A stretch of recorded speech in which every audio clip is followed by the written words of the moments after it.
Hello, everybody, and welcome to the first in our series of videos for the Recruitment Industry Disability Initiative.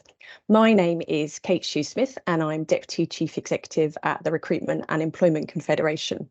And I also have the absolute pleasure of being a member of the executive for the RIDI team. And it's just a wonderful organisation. So here I am working with over 3,000 recruitment companies up and down the UK who every day tell me that their greatest challenge is how do they find talent for their businesses. So today we're going to talk a bit more about how do you do that in terms of talking to the community that have disabilities.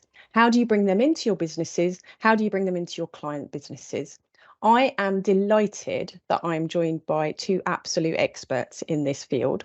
So there's the two people that are part and parcel of the RIDI team. And Kate, why don't you introduce yourself first? Thanks, Kate. Pleasure to be here. So I'm Kate Headley. I'm the chair of RIDI. I'm responsible for it. I was the founder in 2011. And the Recruitment Industry Disability Initiative is very simply about creating a disability confident recruitment sector. So I'm hoping that today's going to help people get little bite-sized chunks to help them in that journey. Thank you, Kate. And Pauline, what about you? My name's Pauline Miller and I'm the Chief Equity Officer for Dentsu. Dentsu is an advertising agency and I also have the pleasure of being a member of the RIDI executive. Brilliant.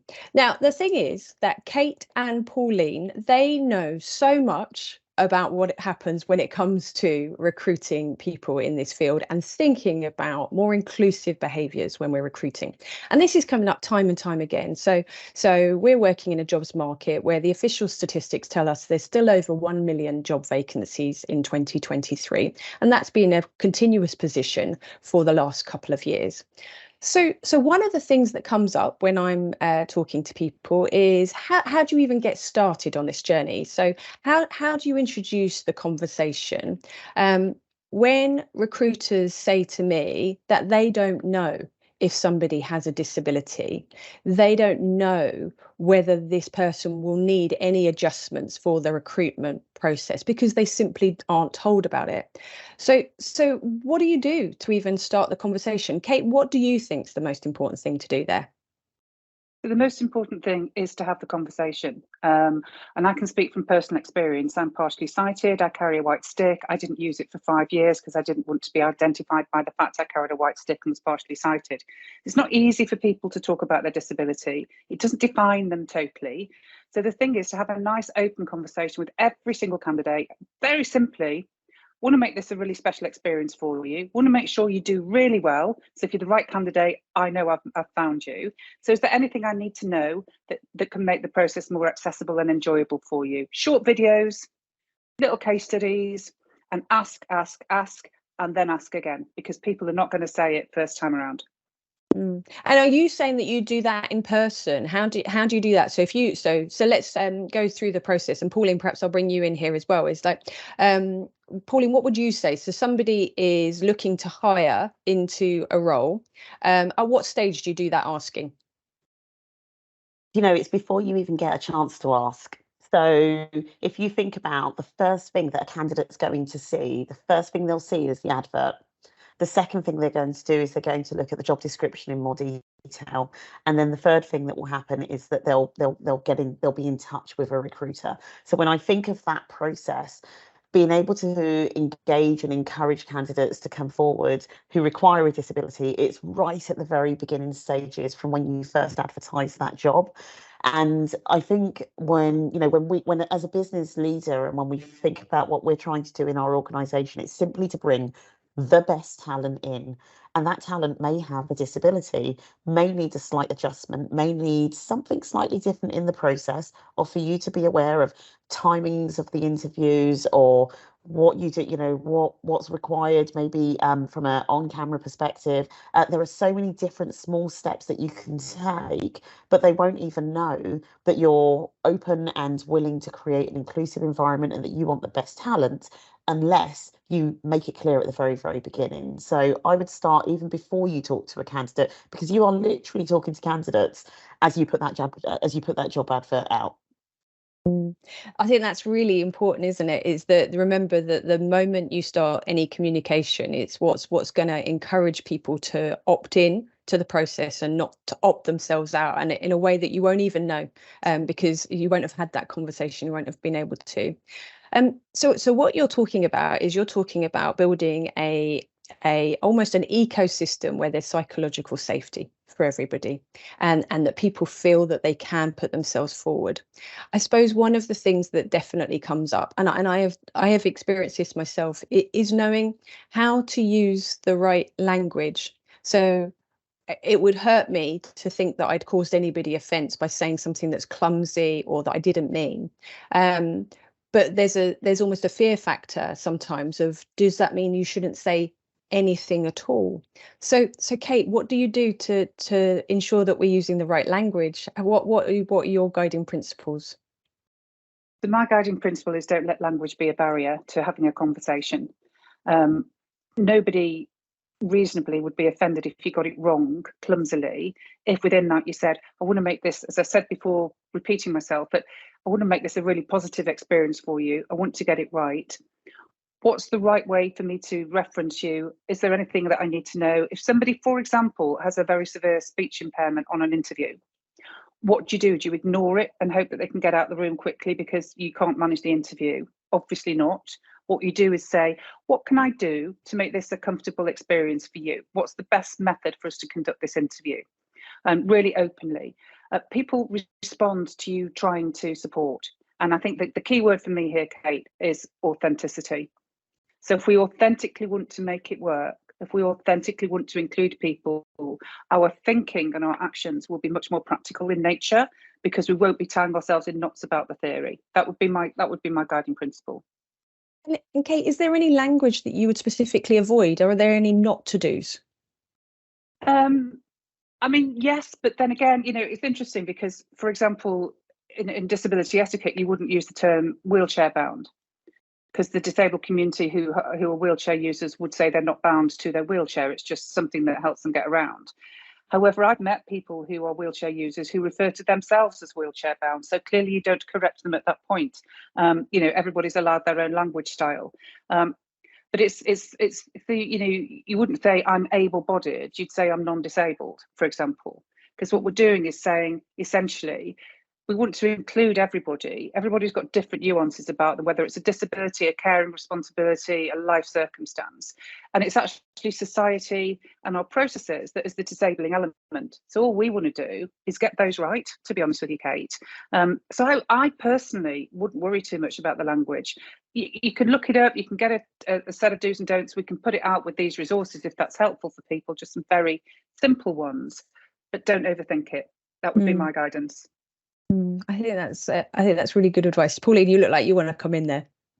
Oh yeah, I just wanted to say, I agree with Kate. People are individual, and no two people will approach their disability in exactly the same way, even though you might think that it's exactly the same. And so it is important to ask people for what their preference is, how they'd like to be referred to, how they'd like to be supported during an interview process.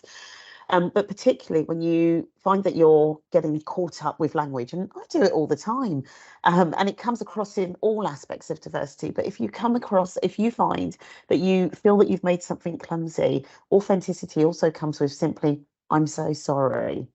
I'm sorry. Let's reset, or I'm sorry. Thank you for sharing that with me, or thank you for letting me know how best to support.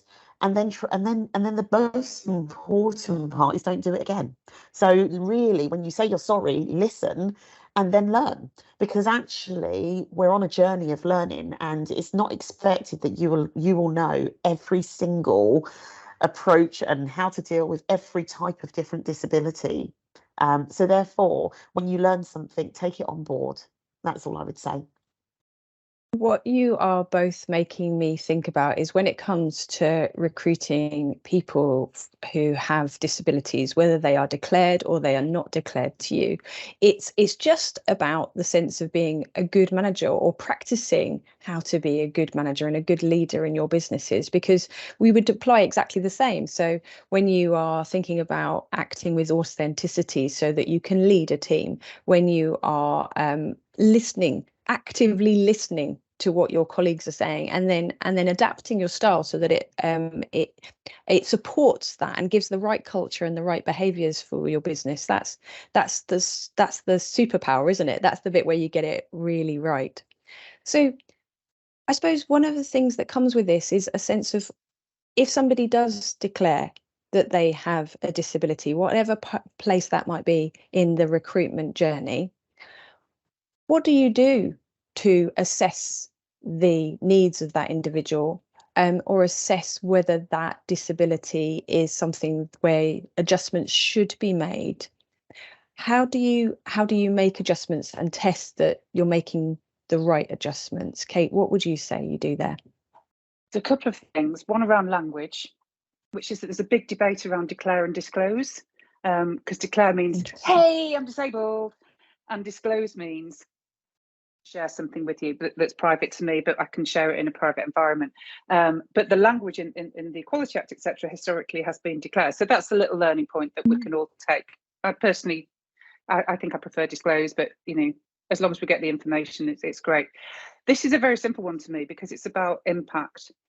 So if we continuously think that all we're trying to do is make sure that nobody is disadvantaged in a recruitment process, and that if they've got the skills for the job, we've got a process that allows that to shine, then we're talking about what is the impact of that disability, or what is the impact of that life circumstance, and how do we remove that impact in a reasonable way so that they can perform well through the assessment process. We don't need to know about cause.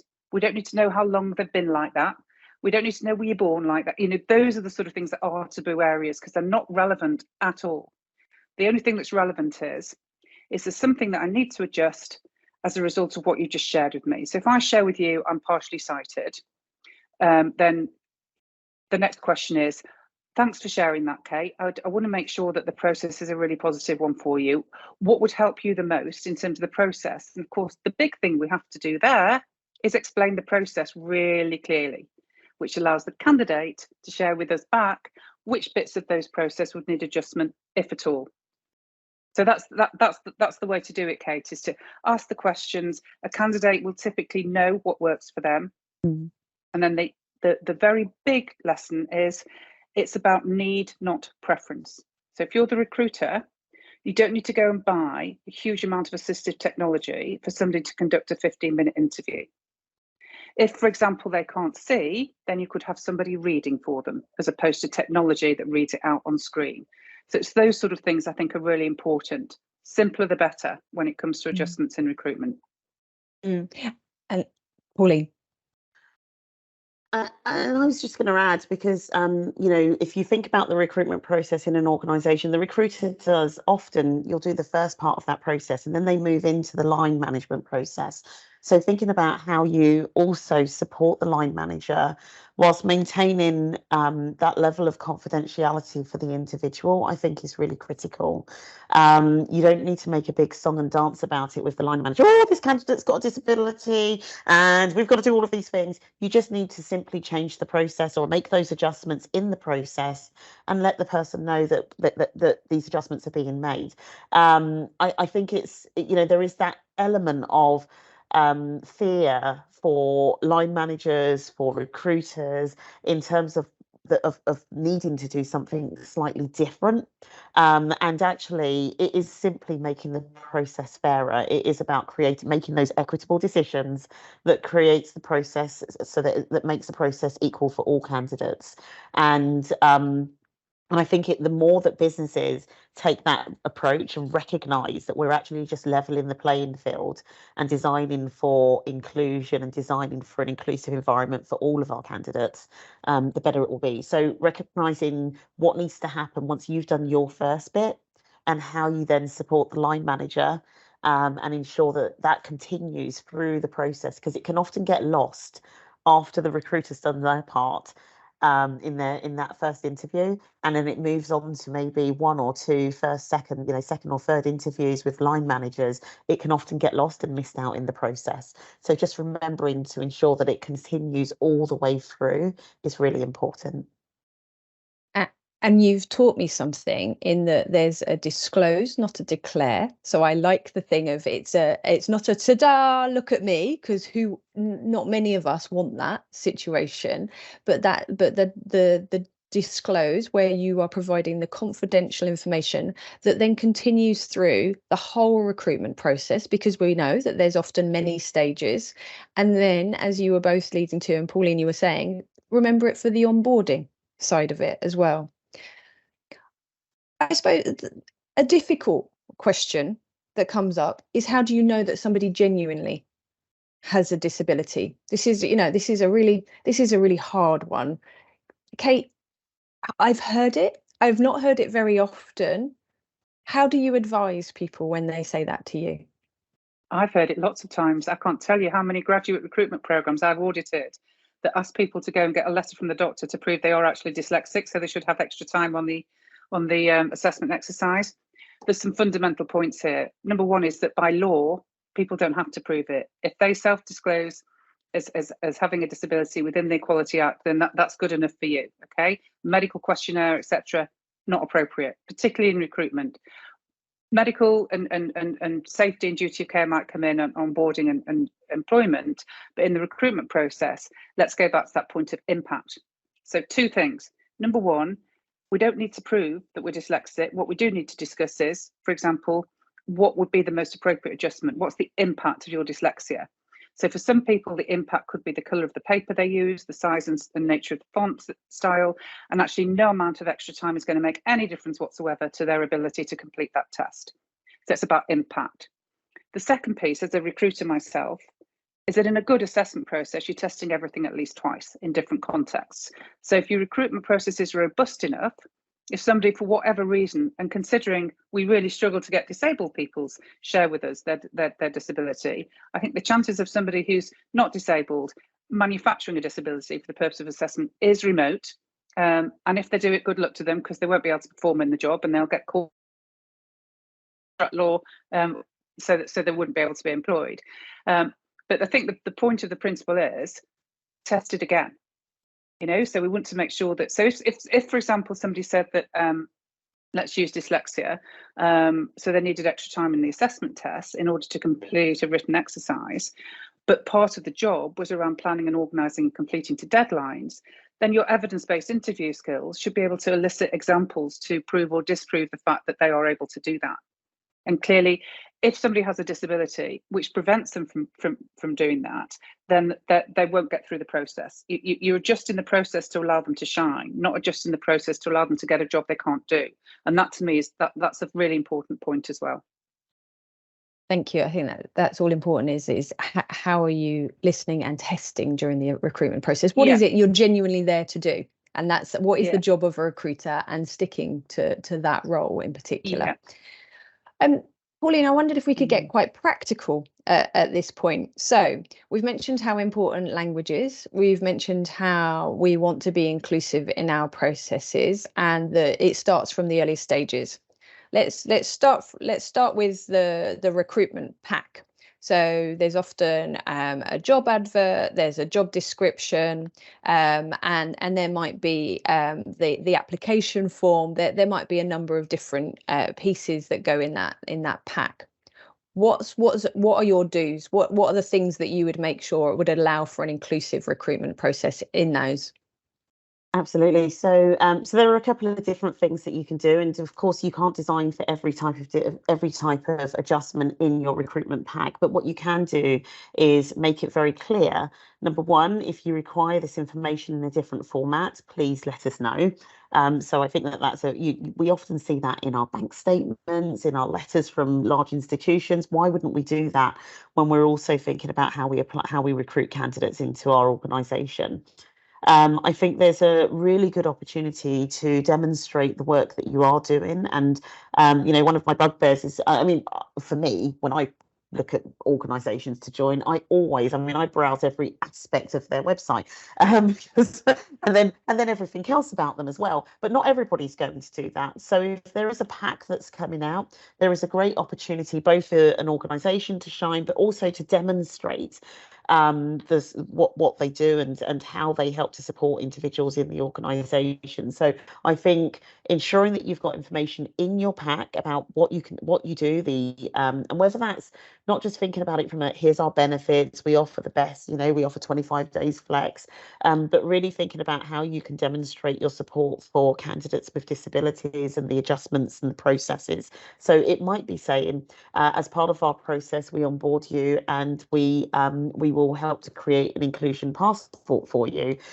for all of our colleagues, regardless of those that choose to disclose or not. So I think those are the types of things that you can demonstrate. And we've just introduced inclusion passports in our organisation for everyone to be able to create the right types of adjustments for them. And sometimes we think about adjustments as just for the people who have disclosed a disability, but actually there are lots of people that require adjustments in the workplace, that may not, not just because they don't fall fully under the disability definition of disability, but also because they have other adjustments that are needed to create the right working environment for them. So I would just sort of think of that as a really broad spectrum that we need to be able to design for in our organisations. And you can put that in your pack for every single candidate. It's not like you're going to pluck out and go, this pack is for the candidate who's told me they have a disability, and this pack is for the person that hasn't. So you have to design in that way. In a candidate-led market where people can be in high demand, I often think it's about how do you attract that talent to you. And we hear it countless times that recruiters will say that an individual opts to work for the employer that feels like it shares their values, their purpose. And that could be a greater decision factor rather than wages, even in a cost of living crisis, because of for a number of reasons. Kate, when you're going through the recruitment process or when you're considering applying for a role as a candidate, how important do you think it is to see candidates that are like you? Do you think that's something that could be done more of? Yeah, I absolutely, because what people ask themselves is not only all of the things that you've said, Kate, which are absolutely valid, and particularly the younger generations. I can say that because I'm 60, so the younger generations coming through are looking at values-based organisations, or they're not going to work there for the majority. But equally, they want to see, can I survive there? Can I thrive there? Can I succeed there? And that's the same whether you're trying to attract women or whether you're trying to attract a disabled candidate or whether you're just trying to attract good people into your organisation. Can I thrive there? So yeah, case studies really work. So if you've got people in your organisation at all levels, then case studies work brilliantly on websites, for example, or in interview packs. A buddying system is great. So if you've got somebody with lived experience of disability in your organisation who could buddy somebody through an application process, that's a very, very powerful tool to promote. And it's a very powerful tool to use. And it's free because you're just using somebody in your organisation, but you're sending all sorts of really clear, authentic messages. You might be an organisation at the beginning of its disability inclusion journey in terms of your maturity.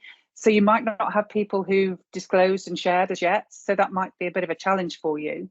So there's other things you can do, such as creating short little videos around making adjustments, partnering with organisations such as Shore Trust or Leonard Cheshire or local organisations to get your colleagues understanding what lived experience of disability means, on an individual level, and sharing that, the fact that you're on that journey and that you're making that commitment to candidates, I think is really, really key.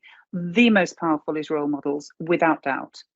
But there are other things you can do to develop those role models over time. Thank you. And I'm going to jump in really quickly, and I'm just going to say, because Kate will know the organisation that I'm thinking of, but I do remember some years ago in a previous organisation where the team was so keen to support the the external packs and the materials that we provided in our graduate recruitment process, that they picked the one graduate who had a visible disability, and they continued to post that individual's picture in every single pack. And eventually I had to step in and say, you do realise that this isn't the approach that we're trying to take, where we literally take a poster child and put them into every single graduate recruitment pack so that we can show that we've ticked every box of diversity, and this happens to be the candidate that we're going, the employee that we're going to show for disability. So don't worry about trying to demonstrate everywhere. It is about real stories, and it's about not showing the person as if they're and here's our disabled candidate. It's about showing them in their natural environment. It's about, and those real stories can be written stories, they can be quotes, they can be statements. They don't have to be an absolute picture of here's my disabled candidate in my pack, in my suite of pictures to show how inclusive we are. So really think about how you can show some authenticity to the stories that you're trying to tell. Yeah, so the word that shines out here in all of the things that you've both been saying is authenticity, but also what you're talking about is real diversity, right? So it's no good having one case study or one poster child for this, as you referred to. It's we want diversity. We want people from all walks of life, from every part of our communities. We want to ensure that our people across our organisation are thinking about how they're bringing in a more inclusive model of recruitment for attracting candidates, for serving their clients. And part of that must lie with how you are educating, training and developing your people. That seems like a natural thing. How do you build that right education programme, Kate? That's a really, really important point, Kate. And actually, we've done 2 pieces of research this year at RIDI alone, both of which have pointed to lack of education being the biggest barrier for disabled job seekers. So it is something we fundamentally need to address. I think that the key is, if you've not got lived experience of a disability or working with people with lived experience of disability, then we're kind of guessing the same way we would be about any other population we were trying to attract or accommodate or include. So we need to stop guessing and start learning. And there's lots of really practical learning out there. The Disability Confidence Scheme on the government website .gov.uk is available. We've got this video. We've got the RIDI Pioneers with lots of information on RIDI.org. So there's lots of really early opportunities to learn and to educate. And keep it simple, keep it basic, and make sure it's authentically created by people with lived experience of disability, and not by people who think they know what lived experience of disability needs in terms of education, if that makes sense. I think that's really key. The big slippage in this sector above all others is there's an inclination, because actually recruiters are people, aren't they? They're working in recruitment because they like working with people, and they like everything about them is about people. So they're usually quite caring, kind, compassionate souls. And what that can lead to is I call it the charity or the pity trap around disability, where, if I go in somewhere and I say, do you mind if I just record this because I can't take notes because I'm partially sighted? I don't want somebody to say, oh, bless, that's a shame. I want somebody to say, yes, of course, that's absolutely fine, and make the adjustment for me. So I think a really top tip around education is to educate people in it's not okay to feel pity.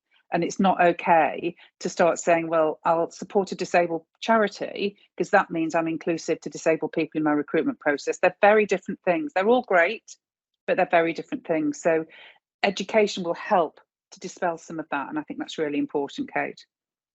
Sharing that information across your teams is the most important piece of all, which is why we want to do videos like this, so that they can be accessible and open to as many people as possible. This has been a great conversation. I feel like I've learned a lot. I feel like there's things that we still need to develop and work on, but that's part of the journey, isn't it, as we say. Let's finish with what you think are the essentials. So Pauline, if you're thinking about recruiting people with disabilities, what would you say are the essentials to do? So I can't echo enough how important it is to self-educate and to take that step yourself. So that is without doubt a given. But within your role, The first one is to really think about your processes. So what are the touch points and the stages with each candidate and with a candidate, and where can you adjust the process? So, and where can you make sure that you're communicating your ability to adjust the process with a candidate? The second is to ask and don't assume. So be very clear. You've got to step forward and you've got to ask the question. Don't assume that you know the answer. Don't assume that you know what those adjustments needs to be. Be authentic in the ask.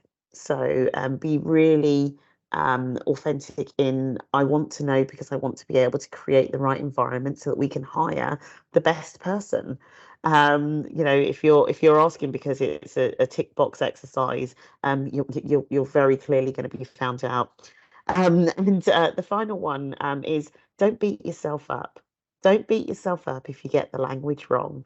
Don't beat yourself up if you miss a step. You can always learn from those mistakes. And if it's directly with a candidate, apologise and take the learnings.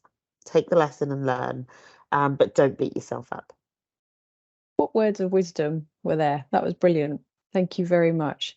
Kate, if I was to ask you, what would you say? What would you say are your essentials when you're recruiting with the thought about how you include disabled people? Well, everything that Pauline said, obviously, perfectly articulated. My additions to that would be involve disabled people wherever possible.